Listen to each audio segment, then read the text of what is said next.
Et on commence ce feuilleton par l'échange entre Nathalie Kosciusko-Morizet et Patrick Buisson, le conseiller très droitier de l'ancien président Sarkozy. Pour NKM, il voulait faire gagner Charles Maurras, figure de l'extrême droite, plutôt que Nicolas Sarkozy. La riposte est arrivée via le Nouvel Observateur. Patrick Buisson affirme que l'ancienne ministre lui avait proposé lors d'un déjeuner en mai dernier de la conseiller en vue de 2017. Alors, dernier épisode ce soir sur BFM Story au micro d'Olivier Truchot. Écoutez. Pour être raisonnable, ce ne sont pas mes idées. On a eu ces débats, ça se sait, ils ont été dans les journaux. C'est pas moi qui les ai mis dans les journaux d'ailleurs, qui me suis fait écho de ces réunions, de ces débats qui avaient vocation à rester internes. Enfin, ils ont été dans les journaux. Donc, ça n'est pas mes idées. Je trouve que c'est un fantasme curieux que je laisse à d'autres que de me voir conseillé par Patrick Buisson. Non.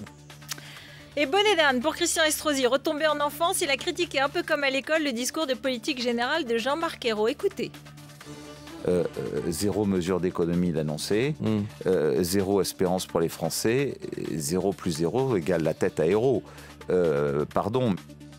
S'abstenir sur la confiance tout en appartenant à la majorité, c'est pour Jean-Luc Mélenchon un événement de très grande signification politique. C'est l'acte de naissance de l'autre gauche parlementaire.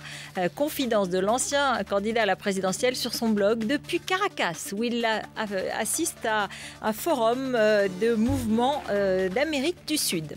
Jean-Louis Borloo, le président du groupe centriste à l'Assemblée nationale, cultive sa différence. Le vote des étrangers, pourquoi pas? C'est lui-même qui le déclare à la presse aujourd'hui.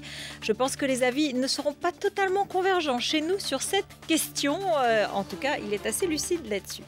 Daniel Cohn-Bendit arrêtera la politique pour se consacrer au foot, ou en tout cas un documentaire sur le mondial de Rio. Le député européen d'Europe Écologie Les Verts a annoncé qu'à partir de 2014, il quitterait le Parlement européen pour se consacrer à ce projet. Il serait en négociation avec une chaîne de télévision franco-allemande.